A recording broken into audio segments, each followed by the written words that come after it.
Thomas and the Shooting Star. It was a busy day on the island of Sodor.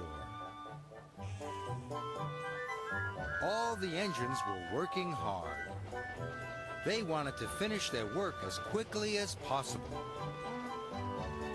That night, a shooting star was going to flash across the sky. Anyone who saw it could make a wish. None of the engines had ever seen a shooting star before. As the sun started to set, the engines were watching the darkening sky. They were thinking about their wishes. "I'm going to wish to be grander," huffed Gordon. "I'm going to wish to be redder," snorted James. "I'm going to wish to pull the mail forever and ever," peeped Percy happily. Thomas didn't know what to wish for. Never having to work with Diesel again, he thought. Or never wearing my snowplow.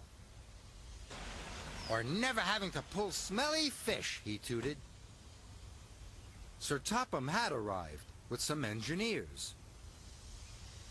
"The power station has broken down.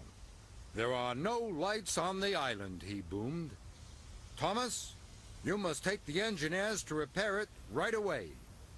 Be sure to go the quickest way," he added. "Look out for the shooting star, Thomas," peeped Percy. "And remember to make a wish." "I will," whistled Thomas, and he steamed away. The power station was on the far side of the island. Thomas puffed happily along.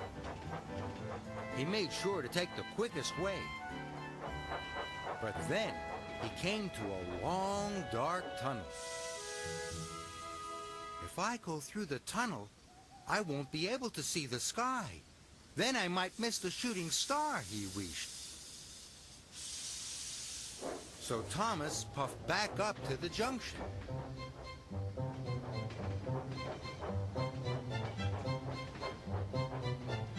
And he took a different route.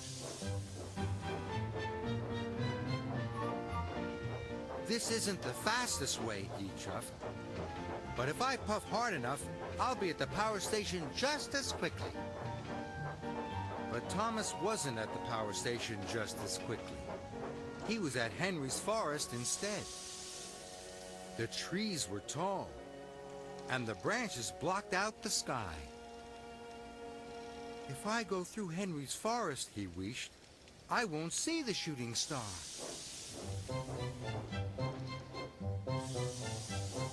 So Thomas took a different route. He puffed around Henry's Forest.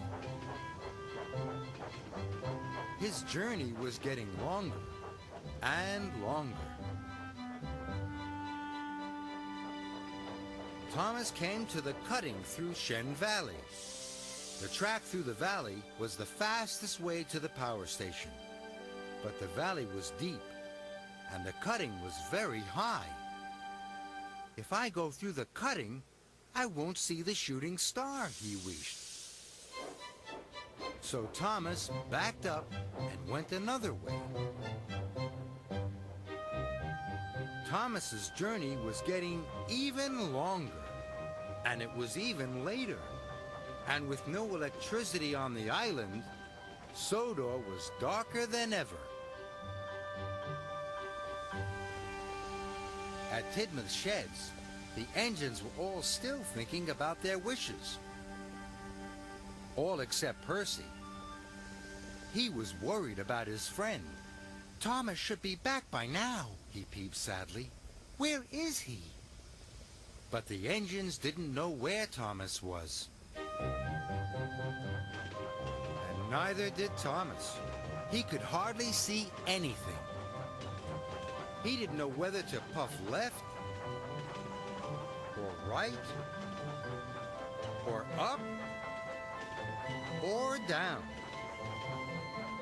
Now he wasn't thinking about the shooting star. He was thinking about the power station. "If If I had taken the quickest way, the lights would be fixed by now, cried Thomas, and I wouldn't be lost. Cinders and ashes. I wish I could see. Suddenly, something flashed across the night sky. It was the shooting star. It shot across the sky like the brightest rocket that had ever been. It lit up the island from coast to coast. Now Thomas could see the power station. My wish came true, cried Thomas. Thank you, Star! And he steamed off as fast as he could. Thomas arrived at the power station.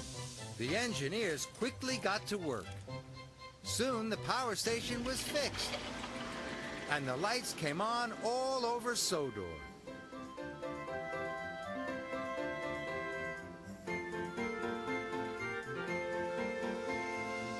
Thomas puffed happily home. He passed through brightly lit stations.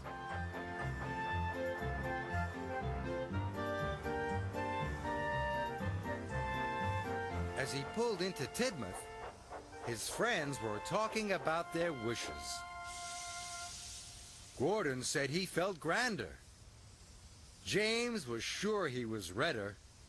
Percy was just happy to see his friend. I wished you would come home safely, he peeped. Thank you, Percy, tooted Thomas. Both of our wishes came true.